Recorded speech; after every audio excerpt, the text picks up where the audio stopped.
ভাই তুমি যে রইতে মধ্যে কাজ করতেছ, তোমার ভাই কি ঠিক মতো পড়াশোনা করে?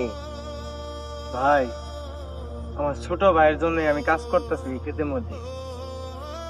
এই রোদ, যে গরম, সে কি দেখতেছে না যে আমি তার নিকে কত কষ্ট করতেছি? আমার কষ্ট কখনো বিফলে যাবে না।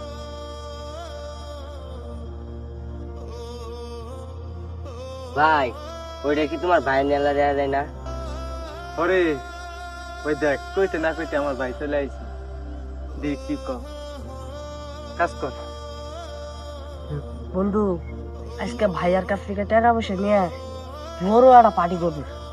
ভাইয়া তো জানে না যে আমরা পার্টির পিছিয়ে টাকা খরচ করি। ভাইয়া তো জানে যে আমি কলেজে লেখাপড়া করি। ভাইয়া একটু নাও। আইতাছি, দাঁড়া, আইতাছি। ওই দেখ, আমার ছোট ভাই আয় বসে। চল দেখি কি কর।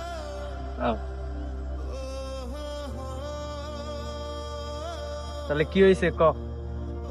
ভাইয়া আমার 1 লাখ টাকা দাও।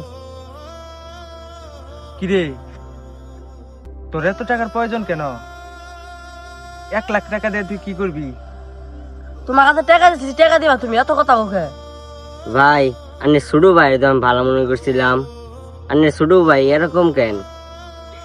ভাই, ছোটবেলা মা আব্বা মরার পরে আমি ওকে বুঝতে দিই যে মা আব্বার অভাবটা কি।